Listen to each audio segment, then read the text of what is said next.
about to leave, already packing. Come with me, I'm not really asking. We'll get away to a place where we don't know. About to see the world in action. What we can be, life with no distraction. We'll get away, this is what we waited for. Take my hand, we'll make it somehow. We can't miss out. I'm done living life with the lights out, die with my own doubts. Be free with me. Be free. Be free with me. Be free. Not looking back, eyes on the freeway, Bonnie and Clyde, a classic cliche. We're on the run, this is what we waited for. Hey friends, welcome back to my channel, Where is Brittany? I'm Brittany, and I'm coming to you from inside of my beautiful tiny home on wheels, Domino, and I am back in Nevada. Okay, now that I've had some time to just breathe, I think it's about time for me to go ahead and close off this Bustin' It to Florida series. I didn't film a lot on the way coming back because I really wanted to enjoy the journey and not really pick up my camera. So some of the footage that you're about to see is actually from my Instagram stories, and it'll be shown horizontal versus landscape mode. So without doing a whole bunch of talking, let's go ahead and get into it.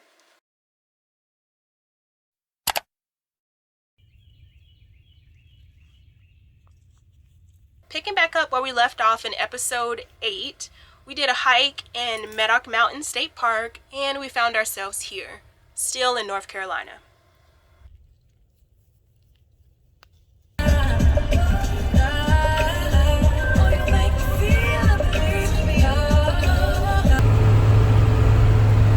Welcome to South Carolina. Welcome to Georgia. So as Jada and I made our way back to Florida, I wanted to just say goodbye to my family before I dipped out. And we actually didn't have like the nicest spot to stay, so we just basically made do with what we had.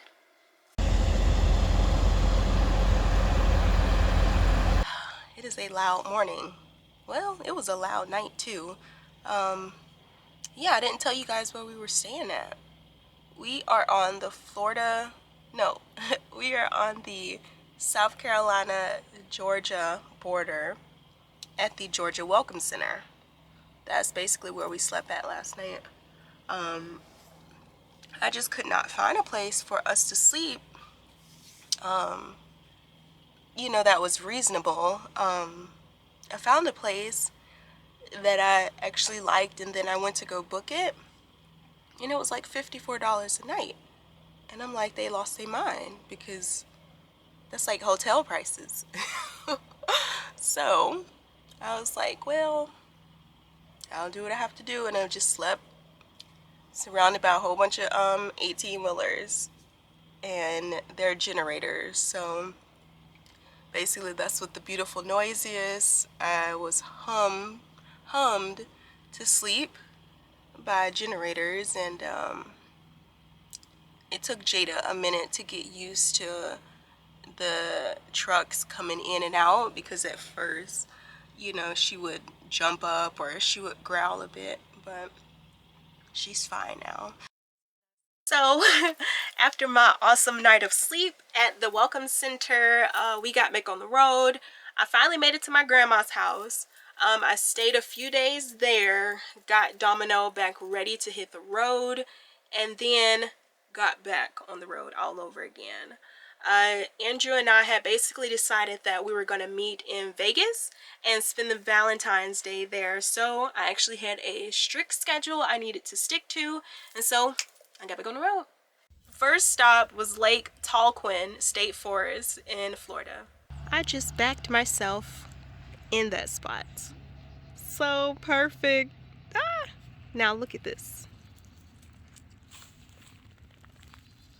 That is water.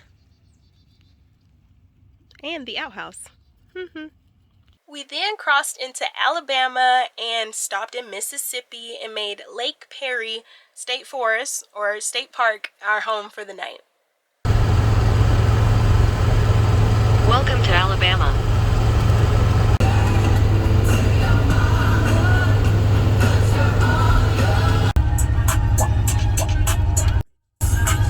Continue on Lake Perry Road for 3/4 of a mile. Nothing really happened except for this clip of lovely Jada. I literally can't with this girl. Look at her. My auntie gave her a bath before we left. Look at her face. Look at her paws. Like, so I had some water boiling. So now she's gonna get a nice little bath. This is for you. I can't believe you. Welcome to Louisiana.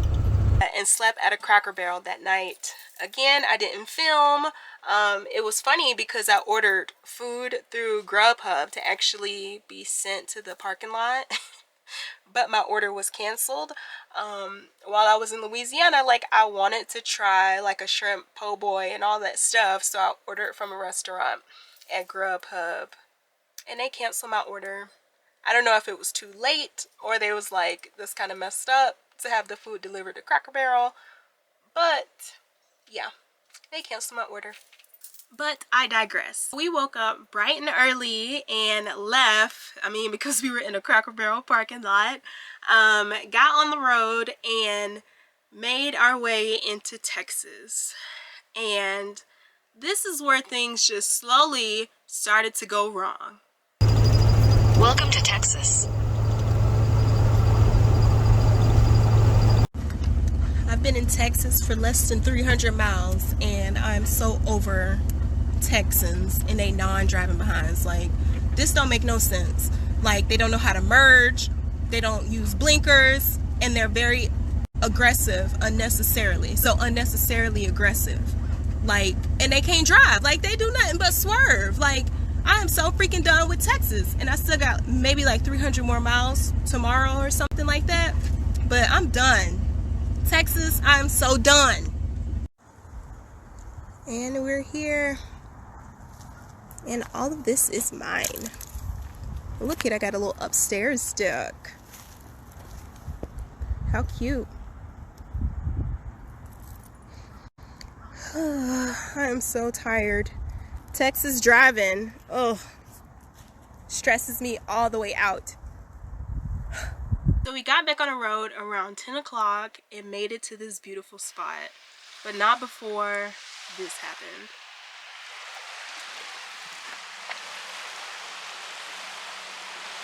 Alright y'all, so I made it to my camp spot and this place is free. I'll let y'all know where it's at tomorrow because I don't need none of y'all running up on us, sis. But Texas, yet again, I am so done with y'all. Like, on the expressway, literally, I'm in the slow lane. An 18-wheeler comes up behind me and then he goes around into the fast lane. And then he proceeds to literally get over while I'm in the middle of him. I see his blinkers come on and then I'm freaking out.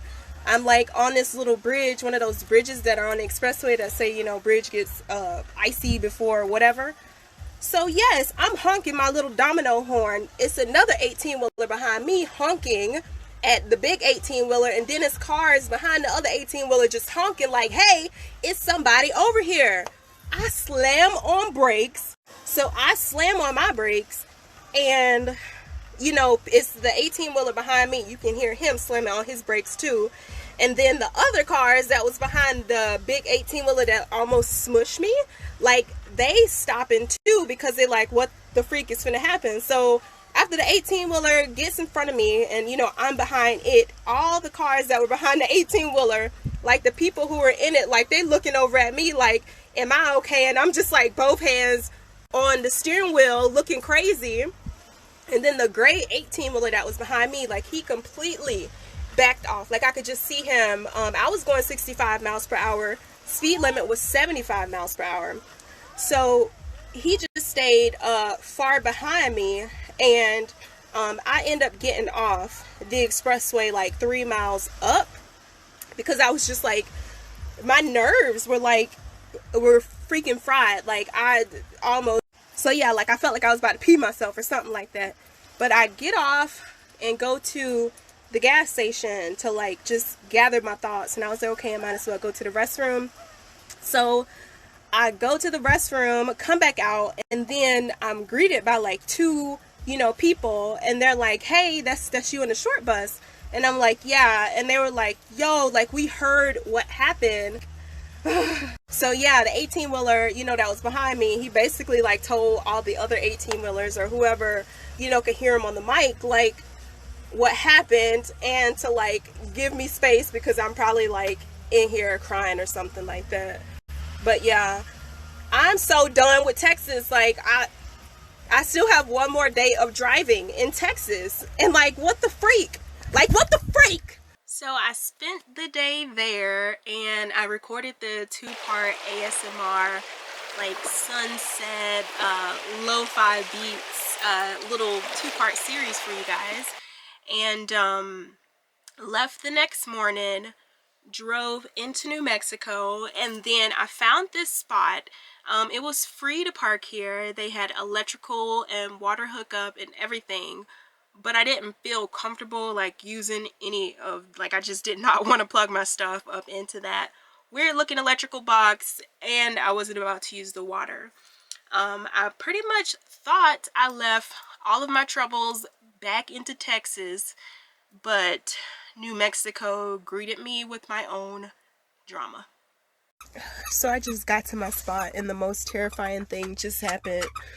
I'm safe and all that stuff, but my freaking door. So when I get out of Dom, I always do this little act like somebody else is in here, and I'm like, leaving out like, hey, I'll be back. I'm just gonna go walk Jada or whatever, and I lock up Dom, and it's the RV to my right and it's the RV to my left. The one on the right looks really nice and kept.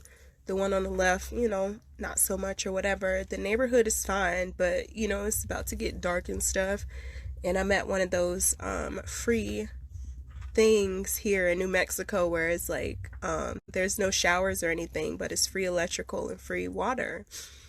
And the neighborhood is just, it ain't all that great or whatever, but I'm safe. But so I come back in, from walking Jada. Well, I try to come back in from walking Jada, and my door would not open. Like, it was stuck.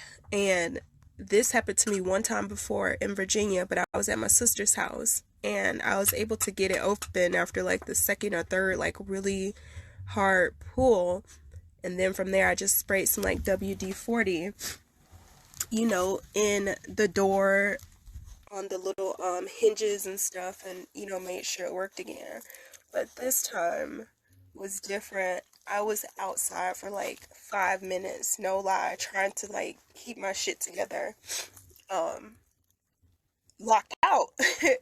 And I'm just like, fuck, like, people around probably see me if people are actually like watching or anything. And like, it was just terrifying. Like, so I had everything locked up, like no windows open or anything. So I'm just out, they're fighting with my fucking door trying to get it open.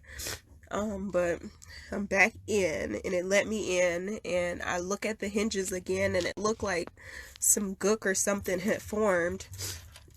So again, I just sprayed some WD-40 just to make sure it works again. And then tomorrow morning I'm gonna actually clean the hinges and stuff like on the door, to just make sure it's nice and clean and stuff. But I'm fucking fried, y'all.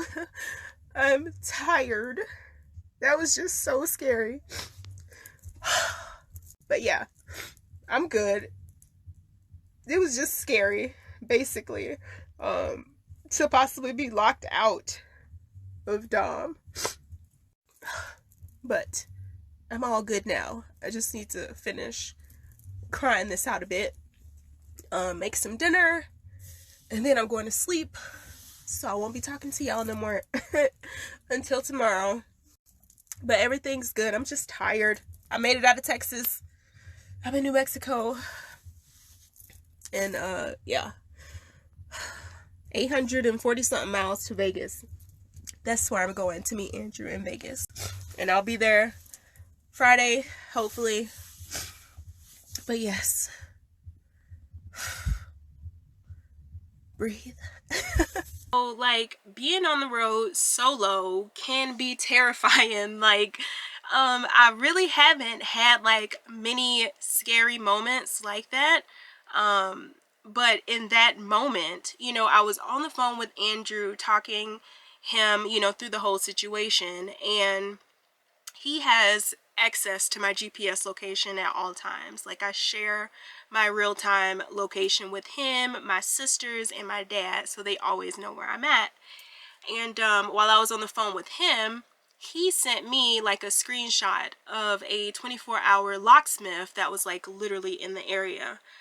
And you know, it was already, as I said in the video, getting dark and stuff. And the thing about, you know, traveling solo and being a female on the road is that, you know, it's just not that easy. So let's say I wasn't able to get back into Dom and I had to call the locksmith and have him or her come and, you know, open up Dom for me. The thing about that is I'm back into Dom, but now I have to trust the locksmith, like their integrity, to say, you know, basically like they won't come back in the middle of the night to try and get back in, break in, or, you know, let other people know that, hey, it's a solo girl out in a little short bus, you know, by herself. You know, so if that would have happened, I wouldn't have felt comfortable going to sleep by myself there. I would have had to, you know, find another spot, get into Dom, and drive away and leave that location. And I told y'all 50 million thousand times, I can't see at night. So that would have been just an even worse situation. And so like that's one thing that you have to think about. Like, I could have blown my cover if I wouldn't have gotten back into Dom and you know, had to call a locksmith to come let me back in. So that night I basically cried myself to sleep, and crazy enough, I think Jada was like super tired too, or she was like feeling, you know, what I was going through, and she literally let me sleep. We slept about 11 hours that night, got back on the road, and headed to another state park, which was Valley of Fire in New Mexico. In a quarter mile, your destination will be on the right.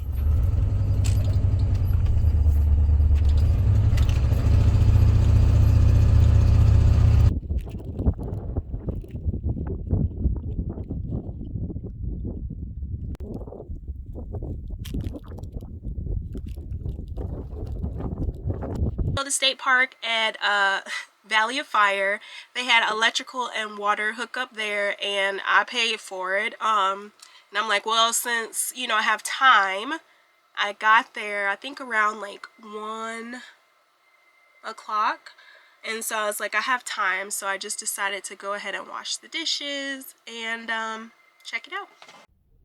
All right, my friends, this is why I hate washing dishes.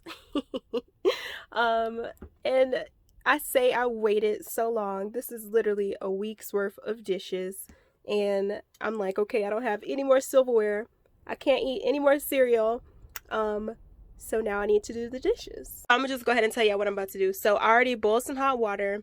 I went out to the well thingy over here, filled this up about to right here with cold water. I'm gonna pour some of the hot water in there, soak the dishes over here, wash them in here, and then rinse them out in here. And what I do, I actually use a squirt bottle to save water, and then put more hot water in the squirt bottle, because hot water just, you know, cleans dishes better, obviously. And yeah, this is how I'm gonna wash all of these dishes.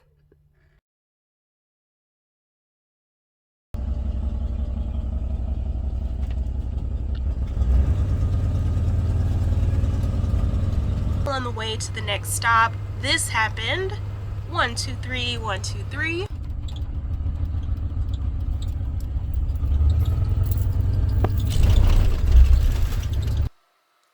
And we crossed into Arizona. We spent one night here at Lyman Lake State Park and explored the beach the next morning.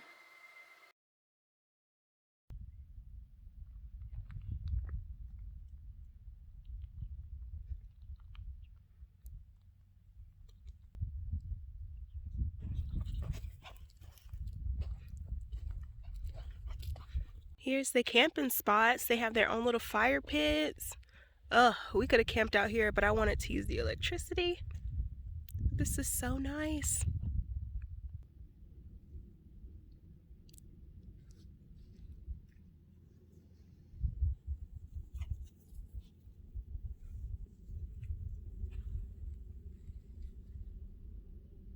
Jada and I got back on the road and reached our last stop before Vegas, and it was a BLM camp spot, like literally right off the expressway.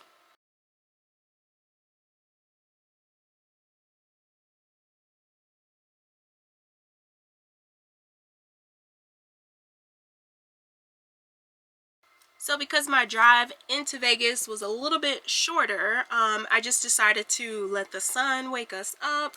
I had some coffee and then enjoyed like literally the most beautiful ride into Vegas.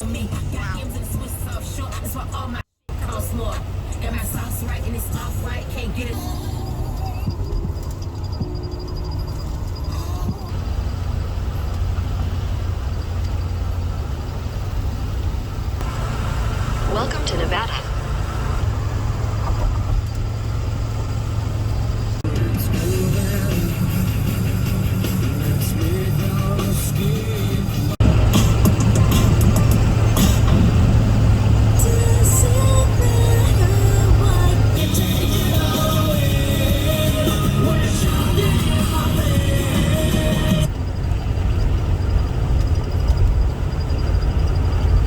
So while in Vegas, we boarded the dogs. Andrew had bought Buddha with him, and then I, of course, had Jada. So we boarded the dogs and stayed the night at Park MGM, which is a smoke-free hotel, which was nice that it wasn't smoking. But while we were there, you know, we just basically determined that it would have been nice to enjoy those 3 days away from people. Now, I lived in Vegas for 6 years, and I will say Vegas literally was scarce. Like, it was maybe at 30% of what it's normally at.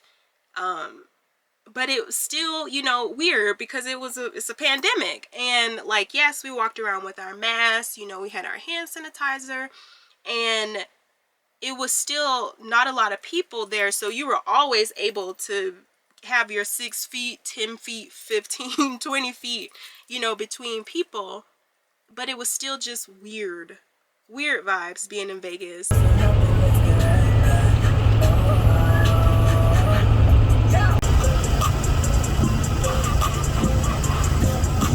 So we got on the road, and basically I battled some crazy winds and made it to where the first episode of Bussin' It to Florida aired from, or was filmed. Yeah, where it was filmed.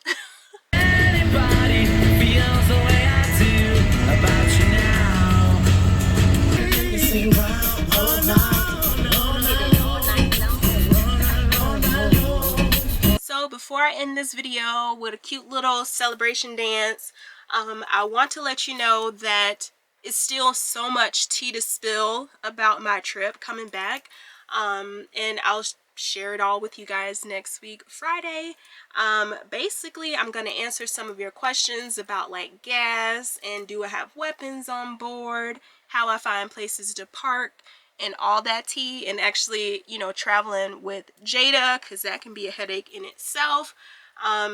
So yeah, this is where I'm gonna let you guys go. If you like this video, please give it a thumbs up and consider subscribing if that's something you like. I'll see you all next Friday. Now cue the music. Hey, poppin' like I'm supposed to. Watch out for the people that ain't close to. Speak a little something you could toast to. I ain't tryna hear about what you won't do. Moving like I'm into. Hit the ground running like the rent do. Speak a little something that you're into. I ain't tryna hear about what you been through. Like hold up, say what's the hold up. I got the pack, who got the roll up? I'm tryna pull up. It seem like every time I show up, it gotta go up. See the drip, they see the glow up. Oh, now they know us. See, it's funny how my pockets out of shape, but I fit for the flex.